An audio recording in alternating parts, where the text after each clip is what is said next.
अस्सलामुअलैकुम, welcome back. क्या हाल है जी मेरी यूट्यूब फैमिली का। आई होप कि आप सब ठीक होंगे। अल्हम्दुलिल्लाह हम भी बिल्कुल ठीक हैं। और आज थी सिस्टर लोगों की अफ्तारी, तो मैंने कहा चलें जी आपके साथ भी शेयर करती हूँ आज की अफ्तारी की सारी रूटीन। तो यहाँ पे जी दिन का टाइम है और मैंने जो है तैयारी स्टार्ट कर दी है। अबू रेरा किचन में कुछ खा रहा था, मैं आई हूँ वीडियो बनाने, तो कहता नहीं मैं मेरी ना बनाना। तो उसने तो एक रोज़ा रखा है अभी तक, और देखते हैं आगे और रखते हैं कि नहीं। स्कूल जाते हैं बच्चे ना, तो फिर मुश्किल हो जाता है। बाकी अल्हम्दुलिल्लाह हम सारे रख रहे हैं। चिकन मैंने सुबह ही निकाल दिया था, फ्रीज़ हुआ था, बोनलेस चाहिए था मुझे। और बस उसके बाद जी मैंने कहा यहाँ पे अब जो है ना वो मेल्ट हो गया था, तो मैंने कहा कुकर में ना इसको गलने के लिए छोड़ देती हूँ, क्योंकि मैंने इसके जो है ना वो पैटीज बनाने थे, और साथ में मेरे माइंड में था कि मैं जो है ना वो चिकन के रोल ख़त्म हुए पड़े हैं तो वो आज बना दूंगी। लेकिन बाद में मेरा माइंड चेंज हो गया। मैंने कहा चलें इसके पीसेस तो कट कर देती हूँ, बाद में देखते हैं कि इसके क्या बनाते हैं। तो यहाँ पे जी चिकन जो था इसको मैंने बोनलेस की छोटे छोटे इस तरह के से ना मैंने इसके पीसेस कर लिए हैं, और बाकी जो है ना चिकन वो मैंने गलने के लिए छोड़ दिया है। उसके अंदर मैंने खाली नमक ऐड किया है, तो वो मैं पैटीज़ के लिए उसके फिर बाद में ना रेशे कर लूँगी। तो यहाँ पे जी सारे चिकन को मैंने कर लिया है कट, और अब जो है ना वो हम कर लेते हैं अपना नेक्स्ट काम। तो सारा दिन थोड़ा थोड़ा काम करते रहना, तो फिर आपको फील ही नहीं होता अफ्तारी तक ना, मतलब कि ज़्यादा भाग दौड़ फिर नहीं करनी पड़ती। तो मैं तो ऐसे ही करती हूँ। तो साथ साथ मैंने भी अपनी जो है ना बाकी तैयारी, वो भी मैंने बर्तन रखने वाली या चीज़ें जो जो याद आती जाती, मैंने कहा वो ना साथ साथ बाहर टेबल पे रखवाती जाती। तो यहाँ पे ये मैंने खजूर के लड्डू बनाए थे, आप लोगों के साथ शेयर किया था। ये मैंने फ़र्स्ट रमज़ान ही बना लिए थे, तो थोड़े से रह गए, फिर इंशाल्लाह बनाए तो आपके साथ इसकी रेसिपी ना शेयर करूँगी। इस दफ़ा बहुत जल्दी में स्टार्टिंग में बनाए थे ना, तो फिर इतना मेरे पास टाइम नहीं था कि मैं आपके साथ शेयर करूँ। तो ये बड़े मज़ेदार है और हेल्दी बहुत ज़्यादा है। खजूर भी आपको पता है कितनी हेल्दी होती है, साथ में फिर इसके अंदर ड्राई फ्रूट्स हों तो फिर तो क्या ही बात है। तो वो मैंने चटनियाँ वगैरह भी, और वो भी मैंने निकाल के जो है ना साइड पे रख दी। मैंने कहा चले आप बच्चे आएंगे तो उनसे फिर कहूँगी कि ये बाहर रखें चीज़ें। तो बाकी उसके बाद चिकन मेरा बॉयल हो गया था, उसको मैंने ठंडा होने के लिए रखा। मैंने कहा कि वो उसके रेशे करने हैं, और यहाँ पे मैंने कहा बिरयानी का मसाला बना लेती हूँ, क्योंकि सिस्टर ने कहा था कि मैं जल्दी आ जाऊँगी, और बाकी मेरे जो बहनोई हैं वो फिर अफ्तारी टाइम ही आएंगे। तो इसलिए मैंने कहा नहीं वो आ जाए तो फिर टाइम ही नहीं होना, गप्पे शप्पे भी लगानी होती है। भाई सिस्टर जो है ना वो काफ़ी अरसे के बाद मिले तो फिर ऐसा ही होता है। तो को नहीं आने जाने इतना होता। अब रमज़ान भी है, तो पहले भी काफ़ी टाइम हो गया था। मैंने कहा मोहम्मद ऐसे मिले हुए भी, तो मैंने कहा एक दफ़ा मिल जाओ। कहती तो थी कि नहीं आ सकती, और आपने क्या जो है ना वो इतना करना है हमारे लिए, अफ्तारी अपनी बनानी मुश्किल होती है तो रहने दे। मैंने कहा नहीं नहीं, सवाब भी तो इतना आसान नहीं न लेना। तो इसलिए फिर मैंने कहा कि आ जाएँ। और बस ये देखें जी मोहम्मद साहब माशाल्लाह जो है ना वो पहले से बेहतर है। बुखार आया काफ़ी, तो वीक हो गया, तो ये चूसनी नहीं छोड़ रहा। जिस तरह कहती है आप, मैंने बिल्कुल उसको छुड़वानी थी तो फिर ये बीमार हो गया। बस आजकल की माएँ जो है ना ये चूसनियाँ पे बच्चों को लगा देते हैं। हालांकि मैंने तो बिल्कुल भी अपने किसी बच्चे को चूसनी नहीं दी, लेकिन आजकल ये कोई ट्रेंड बन चुका है।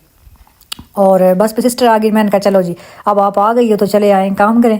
और घर का अपना होता है ना खाने का भी। तो मैंने पूछा उससे, मैंने कहा कि मेरे जो बहनोई है, मैंने कहा वो फ्रूट चाट कैसे खाते हैं आप लोग। तो वो कहती है वो क्रीम वाले नहीं खाते, वो हम लोग खाली फ्रूट जो है ना वो कट करके बस खा लेते हैं। मैंने कहा चलो जी बनाओ फिर। और मैंने उसको बिठाया किचन में, फिर बातें शातें भी करते रहे। इन्होंने वापस भी जाना था, मैं तो बड़ा कहा कि रात रुक जाओ, तो वो कहती है नहीं घर में फिर अफ्तारी बनानी होती है, तो फिर इसलिए मैंने कहा चलें जी। तो यहाँ पे मैं ना बना रही हूँ बैटर साथ में पैटीज़ के लिए, तो वो फिर फ्रूट जो है ना चाट वो बना रही हैं। मैंने कहा चले आपका निकाल के तो हम रशियन बना लेंगे, मैं क्रीम वगैरह मायोनीज डाल के बना लूँगी। सिस्टर ने कहा मैंने भी वही खाना है, बस जो है ना एक प्लेट अलग कर लीजिएगा। और यहाँ बस चिकन को मैंने जो है ना वो पहले बॉईल किया था, उसके बाद जी उसको थोड़ा सा प्याज लेके हल्का सा फ्राई किया है अदरक लहसुन का पेस्ट डाल के। उसके बाद मैंने इसके अंदर वो डाल दिया सारा चिकन जो रेशे किए हुए थे वो। उसके बाद सोया सॉस, सिरका और काली मिर्च, शिमला मिर्च, नमक और थोड़ा सा मैदा 2 चम्मच डाल के वो भी भून के उसके अंदर ही, और दूध का आधा गिलास शामिल कर दिया। तो बस उसको फिर ड्राई कर लिया, और उसका जो है सारा मिक्सचर। और अब ये मैंने पराठे जो फ्रोज़न होते हैं इसके साथ ही मैं जो बनाती हूँ, क्योंकि पफ पेस्ट्री यहाँ से तो मिलती कौन नहीं है कि उसकी हम पैटीज़ बनाएं। तो यही मैं जुगाड़ लगा लेती हूँ, तो इसके भी अच्छे बन जाते हैं। आप चाहे फ्राई भी कर सकते हैं, ये ऐसे समोसे भी बना सकते हैं इसके, ये भी बड़े अच्छे बनते हैं। लेकिन मैं फिर ना इसके ये पे इसको बेक करती हूँ। तो लेकिन ये राइस ब्रांड के मुझे अच्छे को नहीं लगे, ये इतना ढीला हो रहा था ना निकालते पहले, तो मैंने निकाला ही नहीं बिल्कुल। मैंने कहा ख़राब ना हो, जब मैंने कहा चले फ़ौरन निकाल के बनाऊंगी।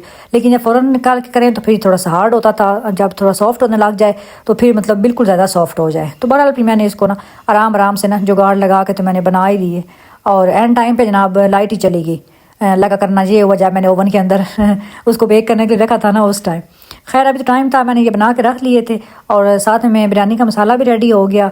और उसके बाद मैंने कहा मैकरोनी को बॉयल करती हूँ क्योंकि हमने तो रशियन सैलेड के अंदर ये भी ऐड करनी होती है, बच्चों को ये बड़ी पसंद है तो इसलिए। और चावल भी मैंने साफ़ करवा के वो भी रख लिए थे, तो मैंने कहा चले सारा काम आहिस्ता आहिस्ता हो जाए तो फिर जो है ना वो आराम से अफ्तारी के टाइम पे फ्राई करने वाली चीज़ें जो है ना वो कर लेंगे। तो यहाँ मैंने एक प्लेट निकाल रही थी फ्रूट चाट की ना, बस सिंपल फ्रूट ही था और क्या उसमें। और बाकी के अंदर फिर मैंने मायोनीज, क्रीम और इतनी सारी चीज़ें मिक्स करके थोड़ी सी काली मिर्च, नमक, चीनी थोड़ी सी, तो वो मैंने रख दिया। मैंने कहा चल ठंडा सही हो ले तो फिर उसको बाउल में निकालूंगी। और बर्तन वगैरह भी बाहर फिर रखने कुछ बच्चों ने रख लिए थे, बाकी फिर मैंने जो है ना वो सारे रख दिए। और बस फिर थोड़ी देर गप्पे शप्पे लगाई, टाइम ही हो गया अफ्तारी का। और फ्राई करने वाली चीज़ें थी, मैंने कहा चले जल्दी से आप साथ में ना ये फ्राई कर लेते हैं। शामी कबाब पड़े हुए थे तो मैंने कहा बिरयानी के साथ जो है ना वो पे पकौड़े नहीं बनाए आज हमने, तो ये पकौड़े सारे रमज़ान ही बनाते रहे हैं हम तो इसलिए मैं जब इसमें बिरयानी बनाऊँ ना उस दिन भी पकौड़े नहीं बनाती। और यहाँ फिर साथ में जी चावलों के लिए पानी भी बॉयल हो गया था, मैंने कहा चलें साथ में चावल भी बॉयल कर लेती हूँ और साथ में इतने में कबाब जो है मेरे वो फ्राई हो जाएंगे। और कबाब ये है फिर बंदा तो थोड़ा गर्म भी कर सकता है, बाकी जो समोसे हो जाएँ या जो बाकी चीज़ें होती हैं वो फिर गर्म गर्म खाने वाली होती हैं, वो दोबारा गर्म करें फिर उनका वो टेस्ट नहीं रहता। और मैंने कहा यहाँ पे जल्दी से इसको भी रखती हूँ जी बेक होने के लिए। इसके ऊपर मैंने अंडे की जर्दी लगा दी है और उसके ऊपर आप चाहें तो तेल या कलवंजी लगा ले। मेरे पास टाइम ही कौन था, मुझे अफरा तफरी में ना याद ही नहीं रहा बस। और सिस्टर को मैंने कहा चलें जी आप दम लगाओ बिरयानी को तय वगैरह लगा के, तो मैं यहाँ पे ना कबाब। और यहाँ पे हमारी लाइट चली गई, जनरेटर चलाया तो जनरेटर के गैस जो सारी जनरेटर ने ले ली और चूल्हा बंद हो गया। फिर मैंने अपनी कढ़ाई वगैरह उठा के रखी चूल्हे के ऊपर, सिलेंडर के ऊपर। फिर कोई ना, मैंने कहा चले बंद करे जनरेटर को, खैर है चूल्हा चलने दे। तो इतना टाइम तंग किया ना लाइट ने, तो लाइट तकरीबन आधा घंटा ज़्यादा ही आज तो चली गई थी, अदरवाइज जाती नहीं है अफ्तारी के टाइम। और बस फिर साथ साथ फ्राई वाले काम जी स्टार्ट हो गए क्योंकि टाइम जो है था ना वो नाजुक हो रहा था अफ्तारी का। तो यहाँ मैंने ये चिकन के बनाए के रखे हुए थे रमज़ान, पहले रमज़ान से ही मैंने बना लिए थे जब मैंने रमज़ान के लिए सारी फ्रोजन आइटम बनाए थे ना। ये इसके अंदर मैं चिकन की फिलिंग की हुई है, चिकन पॉकेट्स टाइप ना, ये बड़े मज़े के होते हैं। और साथ में बिरयानी भी हो गई थी रेडी, तो मैंने कहा हाट पाट में ही रखती हूँ, हाट पाट में चावल वगैरह गर्म रहते हैं ना, और बार बार भी डिश में क्या निकालने हैं। और इस तरह ना यहाँ रेडी हो गए हैं जी मेरे चिकन पॉकेट्स भी, इनको भी साथ साथ निकाल के मैंने कहा आप लोग जाके बैठो क्योंकि अफ्तारी जो है ना वो बिल्कुल टाइम हो गया था और मेरे बहनोई जो थे वो भी आए नहीं थे, बल्कि अफ्तारी हो गई थी। हमने खजूर खा के तो उनका वेट किया, हमने कहा वो आ लें तो उसके बाद जो है ना तब हम खाना स्टार्ट करेंगे। तो वो बस रास्ते में ही है, कह रहे मैं आ रहा हूँ। चिकन पैटीज भी रेडी हो गए माशाल्लाह, बड़े अच्छे बन गए, ये भी सबको बड़े पसंद आए थे। मेरे बहनोई कह रहे थे आपने सारी बेकरी खोली हुई है, तो क्योंकि सारे आइटम जो थे ना वो नए नए थे। चिकन रोल में वो स्प्रिंग रोल भी मैंने फ्राई किए, साथ में ये चिकन वॉन्टॉन से भी फ्राई किए, और कबाब बिरयानी वगैरह तो माशाल्लाह जो है ना वो अच्छी हो गई थी अफ्तारी और अल्हम्दुलिल्लाह। लेकिन मैंने एक बात ये नोट की है कि अगर आप पहले सारी चीज़ें बना लेना रमज़ान से, तो फिर आपको रमज़ान के अंदर इतनी मेहनत नहीं करनी पड़ती बिल्कुल भी, मतलब कि ना, क्योंकि ये इन चीज़ों पर ज़्यादा आपका टाइम लगता है। ये समोसे बनाएं या आप रोल बनाएं, ये चीज़ें। और सेकंडली आपने अगर पकौड़े वगैरह ना बनाने हो तो फिर आपको टाइम और ही थोड़ा लगता है। मैंने तो ये बड़ा नोट किया, तो मैंने इसलिए बिरयानी बनाई थी, मैंने कहा साथ में पकौड़े ना बनाना पड़े। तो यहाँ पे खाना वगैरह खाया अल्हम्दुलिल्लाह। खाना खाने के बाद जी बस लगते हैं गप्पे शप लगाई क्योंकि चाय पीनी थी, और चाय बनाने का काम जो होता है वो होता है अबू सुफियान का माशाल्लाह, वो ही चाय बनाता है हमारे घर में। और उसकी चाय बड़ी मज़े की होती है, उसका मीठा पूरा होता है हल्का, और उसके बाद वो ज़रा मतलब सही कड़क सी बनाता है। तो चाय की ड्यूटी पक्की उसकी ही होती है। तो वो चाय बना रहा था, और यहाँ मोहम्मद माशाल्लाह बड़ा फ्रेश था। पहले तो वो आया तो उस टाइम को नहीं था, लेकिन जब उसके पापा उसको नजर आए ना उसके बाद तो बस सही वो फ्रेश हो गया था। और चाय शाय पी, फिर गप्पे लगाई थोड़ी देर क्योंकि उन्होंने वापस भी जाना था, इसलिए फिर बस थोड़ी देर ही वो बैठे। अफ्तारी के घंटा बाद ही फिर वो लोग वापस चले। कुछ आपको पता है हमारा रास्ता भी ऐसे ही है, तो इस वजह से फिर उनको जाना पड़ा। खैर यही थी जी आज की वीडियो। आई होप कि आप लोगों को अच्छी लगी होगी, क्योंकि रमज़ान रोज़े के साथ वीडियो बनाना बड़ा मुश्किल होता है, इसलिए वीडियो को लाजमी लाइक कर दें, और चैनल पे न्यू हैं तो सब्सक्राइब भी कर दें। और बाकी आपकी जो लाइक होता है ना ये हमारी हिम्मत बढ़ाता है, और हमारे जो है ना काम करने की और वीडियो बनाने की भी हमारे अंदर एक ज़्यादा लगन पैदा होती है। तो बस यहाँ पे मेहमानों को किया जी सी ऑफ, उसके बाद घर आ गई मैं वापस, क्योंकि मेरे भी किचन में थोड़ा सा, बाकी तो मैंने समेट लिया था सारा। मैंने कहा बर्तन वगैरह एक दफ़ा किचन में सारे जो है ना वो साइड पे रखूं, और फिर चलते हैं आराम करते हैं जी, नमाज शमाज पढ़ते हैं और कमरे में। ओके जी, दुआओं में याद रखें, अपना बहुत सारा ख्याल रखें। मिलेंगे इंशाल्लाह फिर एक न्यू अफ्तार पार्टी के साथ, क्योंकि मैं बस जो है ना वो अफ्तार की वीडियो आप लोगों के साथ ही शेयर करती रहूँगी, बाकी डेली की करना बड़ी मुश्किल हो जाती है। ओके जी, बाय बाय।